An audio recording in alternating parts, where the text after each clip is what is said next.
I'm primarily the storm spotter guy, so my job primarily is to recruit and train spotters and have them ready when the spring storm season comes around. With them, with the help of the National Weather Service, I'm the one that sets off the sirens if we deem there is a threat to the community. I'm also the one that's responsible for maintaining the database for the mass notification system. We call it Blackboard Connect.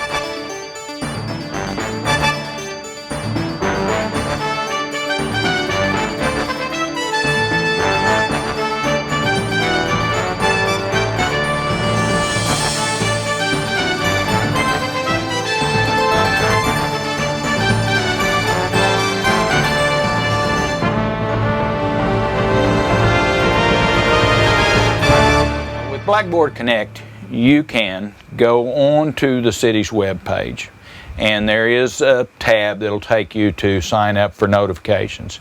You fill that out. It lets you put on not only your home phone, but your cell phone, your wife's cell phone, your email.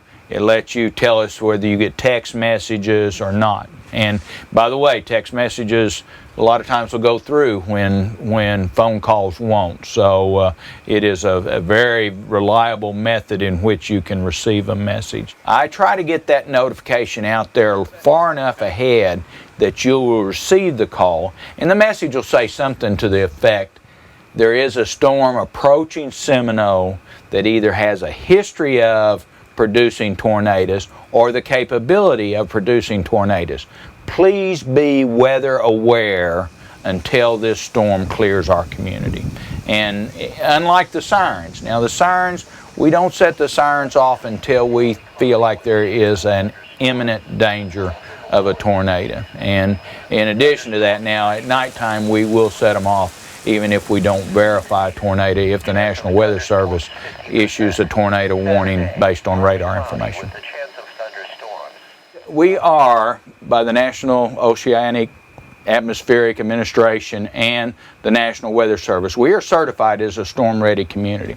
It's all about redundancy, multiple ways to get information from not only the National Weather Service, but from the State Office of Emergency Management and actually from FEMA, from the federal government. In the EOC here, we have redundancy on almost everything. I've got multiple computers so we can watch multiple screens at a time, 3 TVs where we can watch 3 separate channels at one time, 2 public service radios that afford us a backup to talk to our spotters, the fire department, the police department, etc. I have an HF rig, and that's a high frequency rig. I want to encourage you and any other citizens, you're welcome to monitor my spotters.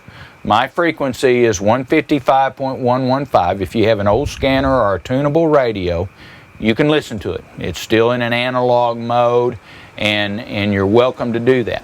Why? 2 things will happen. One, you'll hear firsthand when the spotters say they hear something. We use a amateur radio as well. It's 147, 195 is the frequency we do that on. Floods in Seminole have been forever. Seminole's in a hole. Every road out of town is uphill, and so thus when it rains, the water wants to come through Seminole. We have fought this, we've dealt with it, and of course this last summer was an exceptionally wet summer, and unfortunately we had a lot of flooding. Once we have the hazard mitigation plan in place, because of flood damage, because of storm damage, because of tornado damage, ice storms, etc., the FEMA, the Federal Emergency Management Association, actually makes money available back to a state to mitigate the damages from those storms and events. Any kind of major disaster that could impact the citizens, FEMA affords us the opportunity. Disaster mitigation is the efforts to reduce or eliminate the effects of a disaster on the population or property within a defined geographical area, such as the city of Seminole.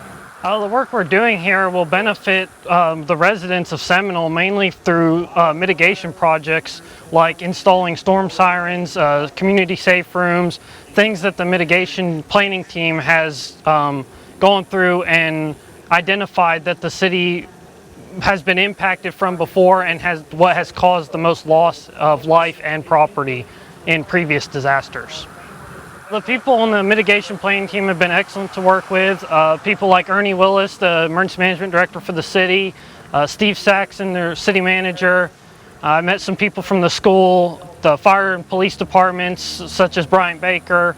So they've just been excellent to work with. Every time we've had to communicate on an issue or identify something in the plan, they've been quick to email or call back with that answer, and we've been able to move forward pretty rapidly with the plan because of that, that collaboration together.